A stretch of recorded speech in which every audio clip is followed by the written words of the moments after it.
Producer Morton, have you seen the news about Amanda Serrano calling out Valentina Shevchenko? Oh no, what happened? So, for everyone out there that doesn't know who Amanda Serrano is, she's actually a two-time or two weight class division women's boxing champion. She's a legit, like, world-class boxer, like a straight beast, and one of the best in the world, honestly. And she's signed to Jake Paul's promotion, Martin. Like her, Oh yeah, that's right. she's like managed The by him. first female fighter and his first fighter, I believe, signed to his MVP promotion. Right.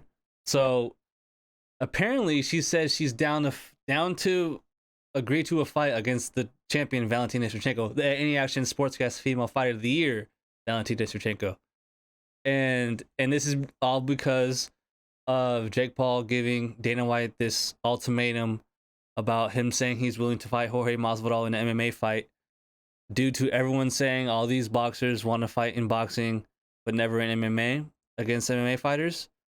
Which, I mean, there's something to be said about that, but this is here. Hey, here you have it. Two boxers asking Dana White to get into the octagon, but I think it's off some false pretenses. I think they both know it's never going to happen.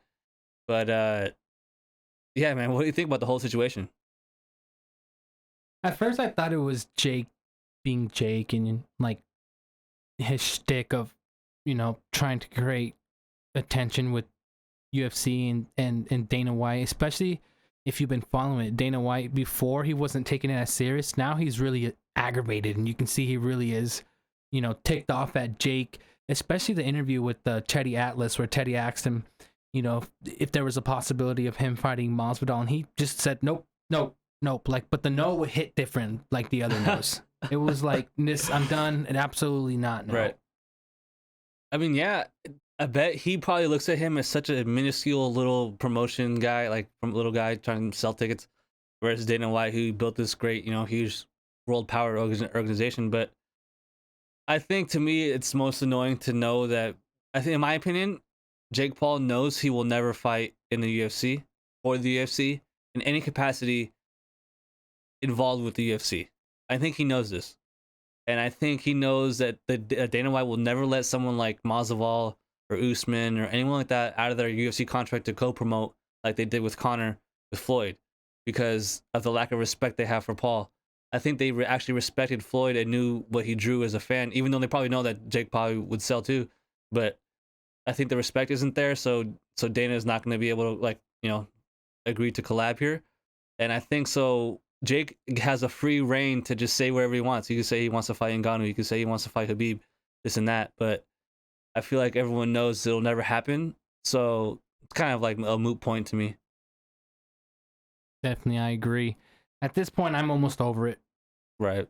It's kind of gone disrespectful now on Jake's end, but it is what it is.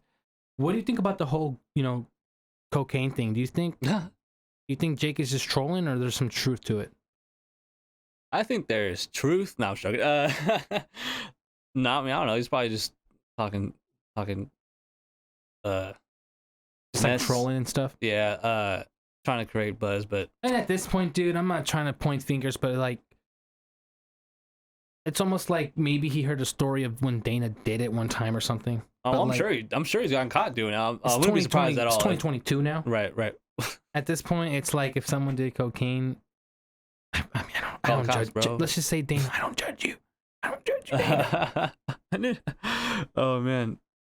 But, yeah. Another thing I want to ask you about this, man. The whole boxing, MMA crossover, circus. It got me thinking, what MMA fighter on the UFC roster do you think has the best chance of winning a pro boxing fight? Now, off the top, people what are going to say Max Holloway. I'm the best boxer in the UFC, baby. But I'm saying this because we've kind of already seen it, like Conor McGregor. Okay. I mean, but if I secondhand to Conor, an active fighter right now, definitely not Usman. Don't see him boxing. Definitely not. Nate Diaz? No. Oh, not for me. For you, maybe. What do you think? My pick, without a doubt. Give me Peter Yan. That's a great pick, dude. The guy's had professional. He would fight like Pacquiao. Amateur. Dude, he's had amateur fights. He's had fights before. Like, he's boxed before. You know that brings me to that I realized something the other day when I saw the Pena fight. You know what you saw in the crowd? Aljamain Sterling. Yep, sure You did. know who you didn't see in the crowd? Who? Peter Yan. That is a fact. He is busy, dude. He is serious. He has no games. He doesn't care about none of that shenanigans. He's a fighter. Aljamain, what are you doing? Go to sleep. You should be at sleep, man. Oh wow, that's I couldn't agree more, man. I mean, there's some people that talk about it, and there's some people that are really about it. And Peter Yan's that Siberian gangster. He's gonna be one of our lock of the nights. Let's just say that for 2022. But I think that wraps it up on this topic, man. The whole MMA crossover Jake Paul thing. Amanda Serrano would absolutely get demolished by Valentina Shevchenko. We haven't talked about that actual fight and how that would play out. Amanda Serrano is 2-0 in MMA, man, or 2-0-1. I don't know if you know this, Bruce Martin, but she actually has fought MMA. She has 3 fights. She actually won in June via submission for Icon. Oh, I gotta look those up, dude. Icon Federation. Look it up. Amanda Serrano, world champion, I should say, boxer, getting subs, getting submissions, dude. Pretty sick. So you gotta respect her for sure. Not just some scrub that's just talking for no reason. But Valentina is a different animal. She's the Any Actions female fighter of the year. So good luck with that. This is could it be? Could it be? Yeah. Could it be?